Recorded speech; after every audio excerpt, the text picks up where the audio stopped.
नमस्कार। आज हम एक ऐसी कहानी की गहराइयों में उतर रहे हैं जो एक तबाह हो चुकी दुनिया में सेट है।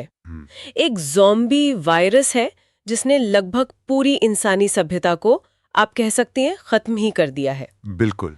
जो गिने चुने लोग बचे हैं वो या तो सरकारी निगरानी में हैं, मतलब एक तरह की कैद में, हाँ या फिर बाहर की खतरनाक दुनिया में अपने दम पर। हाँ, और ये शायद कुल आबादी का बस कोई 8% हिस्सा ही होंगे। बहुत कम। बहुत कम। तो हमारे पास जो जानकारी है वो इस कहानी का एक सारांश है। ये दिखाती है कि ऐसी मुश्किल बेरहम दुनिया में जीना, अपनों को खोना और बलिदान देना, ये सब कैसा होता है। कहानी का जो सेंट्रल कैरेक्टर है वो है रोरी, एक महिला।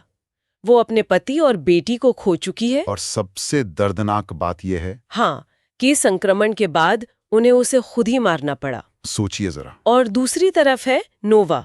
वो एक सरकारी फैसिलिटी से भागा है। उसके पास एक सीरम है जो शायद जान बचा सकता है और वो अपने संक्रमित बेटे के पास जा रहा है। सही। तो आज की इस बातचीत में हम इसी कहानी के जरिए वो जो दुख है, निराशा है, नैतिक दुविधाएं हैं, उनको समझने की कोशिश करेंगे और देखेंगे कि कैसे ये किरदार मतलब एक्सट्रीम हालात में अपने प्रियजनों को बचाने के लिए या सिर्फ जिंदा रहने के लिए ऐसे ऐसे फैसले लेते हैं जिनके बारे में हम शायद सोच भी नहीं सकते। बिल्कुल। तो चलिए शुरू करते हैं। कहानी की शुरुआत ही मतलब बहुत भारी है। रोरी अपने पति की कब्र पर है, रो रही है। उसे याद आ रहा है कि कैसे ज़ॉम्बी बनने पर उसे खुद अपने हाथों से उसे मारना पड़ा। हाँ। फिर वो घर लौटती है और देखती है कि उसकी बेटी, जिसे उसके संक्रमित पति ने काट लिया था, वो भी मर चुकी है। ओह। और जैसे ये सदमा काफी न हो, वो बेटी वो फिर से उठ खड़ी होती है एक ज़ॉम्बी के रूप में। नहीं। हाँ, और रोरी को उसे भी खत्म करना पड़ता है, अपनी ही बेटी को। ये तो मतलब शब्दों में बयान करना मुश्किल है। ये सिर्फ दुखद नहीं है, ये उस दुनिया की हकीकत है जहां जिंदा रहने की कीमत शायद अपनी इंसानियत का एक हिस्सा खो देना है। हाँ। और इसका असर देखिए, रोरी 2 साल तक गहरे डिप्रेशन में रहती है। ये सिर्फ उसकी निजी त्रासदी नहीं है, ये उस बोझ का प्रतीक है जो ऐसे माहौल में लगातार जीने मरने के फैसले लेने से आता है। वो इमोशनल टोल बहुत ज्यादा है। बिल्कुल। और उसके इस अपने दुख के साथ साथ एक और खतरा है जो बढ़ रहा है। ये जो सरकारी संगठन है, अब वो जबरदस्ती कर रहे हैं। बचे हुए लोगों को उनके घरों से निकाल रहे हैं, अपनी सुविधाओं में ले जा रहे हैं। हाँ, और जो मना करता है या जो बाहर मिल जाता है उसे बेरहमी से मार रहे हैं। यानी खतरा सिर्फ ज़ॉम्बियों से नहीं है, जिंदा इंसानों से भी है, खासकर उनसे जिनके हाथ में ताकत आ गई है। सही कहा। और इसी सब के बीच रोरी पूरी तरह टूट जाती है। सब कुछ लुट गया। अब उसे लगता है जीने की कोई वजह ही नहीं बची। वो नदी किनारे जाती है, आत्महत्या करने का सोचती है। शायद यही एक तरीका है अपने परिवार के पास वापस जाने का। वो ये उस निराशा की हद है जब कोई उम्मीद नजर ना आए। बिल्कुल, चरम पर। लेकिन ठीक उसी पल जब वो ट्रिगर दबाने ही वाली होती है, उसे एक आवाज सुनाई देती है। एक घोड़ा, और उस पर उसी सरकारी संगठन का बैग है जिसने उसकी दुनिया तबाह की थी। अच्छा। हाँ, और फिर उसे दिखता है एक घायल आदमी, नोवा, लगभग बेहोश। जाहिर है वो बैग देखकर रोरी डर जाती है। हाँ, वो भागती है वहां से। लेकिन यही कहानी में एक मोड़ आता है। हाँ। नोवा का इस तरह एंट्री लेना बहुत महत्वपूर्ण है। हाँ। बाद में पता चलता है कि वो एक सरकारी लैब जैसी जगह से भागा है। हाँ। एक सीरम चुराकर। हाँ, वो सीरम जो शायद ज़ॉम्बी संक्रमण का इलाज हो सकता है। बिल्कुल। और भागते हुए उसे गोली लगी है। हाँ। और उसका दोस्त अपनी जान दे देता है ताकि नोवा भाग सके, ताकि वो ये सीरम अपने संक्रमित बेटे तक पहुंचा सके। ओहो। तो यहाँ कहानी सिर्फ जिंदा रहने की लड़ाई नहीं रहती। हाँ। ये एक मिशन बन जाती है, एक रेस अगेंस्ट टाइम। हाँ। दाव बहुत ऊंचे हैं। रोरी का शुरू में डरना तो समझ आता है, पर वो कुछ दूर जाकर रुक जाती है। पता नहीं क्या होता है उसके अंदर, शायद दया या शायद उसके अपने खालीपन को भरने की कोई इच्छा। वो लौटती है, नोवा को घोड़े पर डालती है, घर लाती है और उसे अस्तबल में छुपा देती है। ये एक अहम पल है उसके किरदार के लिए। डर पर शायद करुणा जीत जाती है, या हो सकता है एक नए मकसद की शुरुआत हो। हाँ। और फिर एक और कॉम्प्लिकेशन आता है। उसके अंकल, हाँ। जो उसके लिए पिता की तरह है, अच्छा। वो नोवा को और उस सरकारी बैग को देखते हैं तो बुरी तरह घबरा जाते हैं। उनका डर बिल्कुल जायज है। हाँ, बिल्कुल। अगर वो सरकारी लोग नोवा को ढूंढते हुए वहां आ गए तो सब मारे जाएंगे। भाई, उस दुनिया में किसी अजनबी पर भरोसा करना, उसकी मदद करना बहुत बड़ा जोखिम है। सही। तो अंकल रोरी से कहते हैं कि सुबह होते ही इस आदमी को कहीं दूर छोड़ाओ। मामला और उलझ गया। और रात को खतरा और बढ़ जाता है।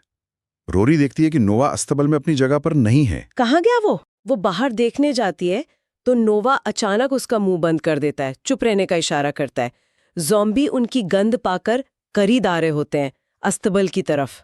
ओह, वो दरवाजा बंद करने की कोशिश करते हैं, तभी एक ज़ॉम्बी रोरी को पकड़ लेता है। अरे! और यहाँ नोवा, जो खुद बुरी तरह घायल है, वो बिना एक पल सोचे रोरी की बंदूक उठाता है और ज़ॉम्बी को मार गिराता है। वाह, मतलब अपनी हालत के बावजूद उसने रोरी को बचाया।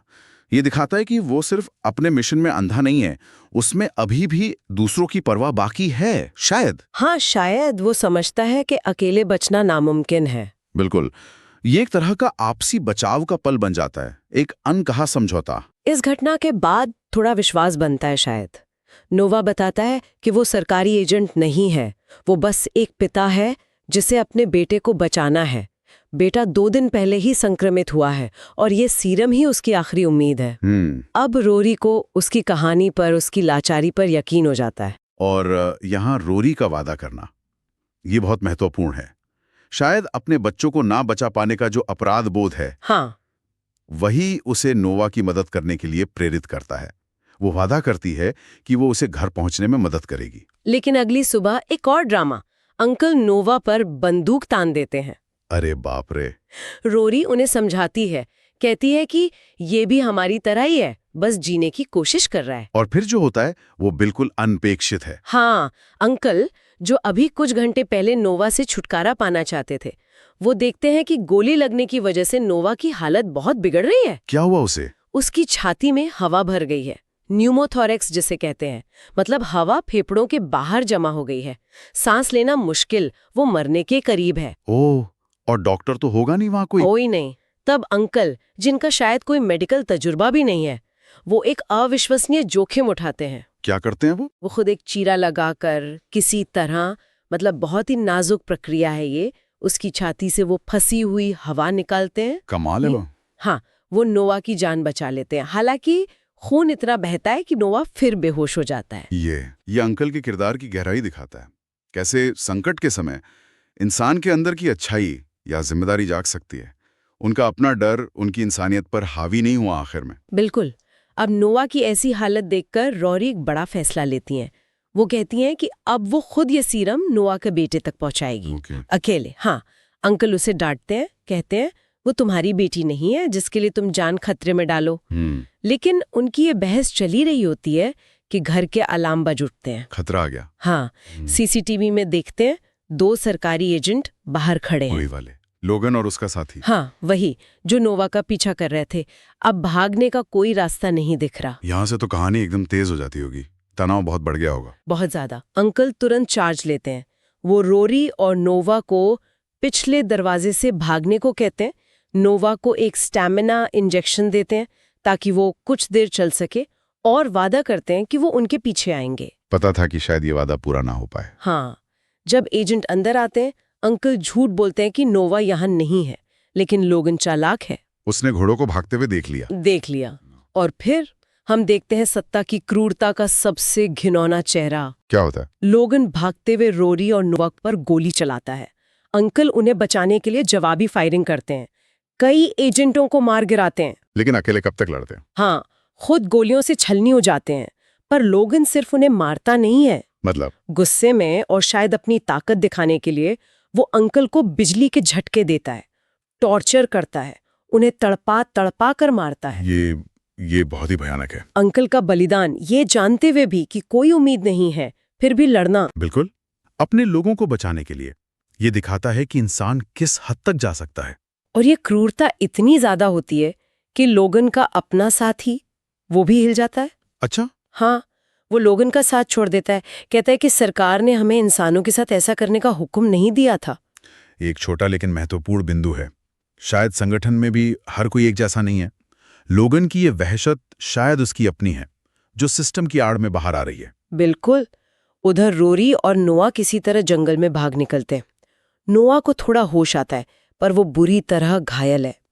वो रोरी से कहता है कि तुम वापस चले जाओ, अपनी जान बचाओ। लेकिन रोरी मना कर देती है।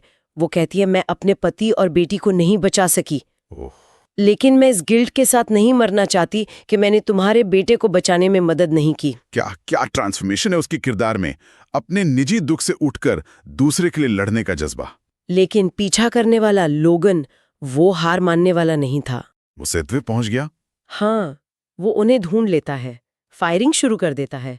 नोवा को एक और गोली लगती है। अब तो उसका बचना नामुमकिन था। बिल्कुल, वो समझ जाता है और यहीं वो अपना आखिरी बलिदान देता है। क्या करता है वो?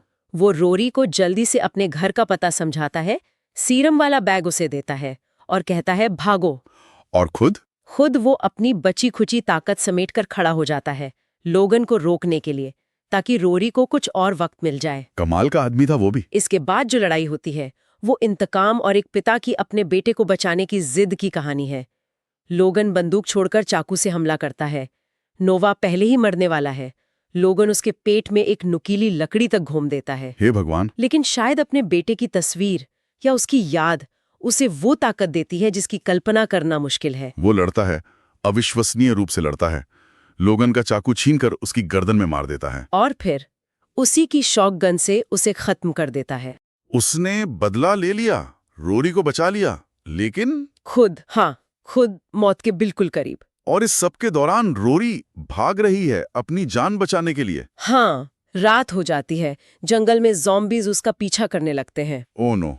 वो एंटी ज़ॉम्बी स्प्रे इस्तेमाल करती है, गिरती है, छिपती है, लड़ती है और आखिरकार एक ज़ॉम्बी उस पर हमला कर ही देता है। बच पाती है। वो पूरी ताकत से पास पड़े पत्थर से उसका सिर कुचल देती है। एक पल के लिए लगता है बच गई, लेकिन तभी उसे एहसास होता है भयानक सच। क्या? ज़ॉम्बी ने उसे काट लिया है। नहीं। हाँ, वो जान जाती है कि अब वो खुद संक्रमित हो चुकी है। इतनी मेहनत, इतने बलिदान, मिशन पूरा होने के इतने करीब आकर अब वो खुद खतरा बन जाएगी। ये तो बहुत ही दिल तोड़ने वाला है। बिल्कुल। पर यहाँ रोरी का जो आखिरी फैसला है वो उसके पूरे सफर का निचोड़ है। क्या करती है वो? ये जानते हुए भी कि उसका अंत तय है, वो हार नहीं मानती। वो सुबह तक जैसे तैसे लड़खड़ाते हुए नोवा के घर पहुंचती है। हिम्मत नहीं आ रही उसने? बिल्कुल नहीं। वो दरवाजे पर बैग रखती है, दस्तक देती है और चुपचाप पीछे हट जाती है। नोवा की माँ दरवाजा खोलती है, बैग देखती है, फिर रोरी के आंसू देखती है और वो समझ जाती है कि उसका बेटा नहीं रहा। लेकिन उसने अपना वादा निभाया। एक माँ की आखिरी उम्मीद शायद उस बैग में थी। और फिर रोरी अपना आखिरी सबसे निजी बलिदान देती है। वो जानती है कि वो जल्द ही एक ज़ॉम्बी बन जाएगी, दूसरों के लिए खतरा। तो वो नदी किनारे जाती है।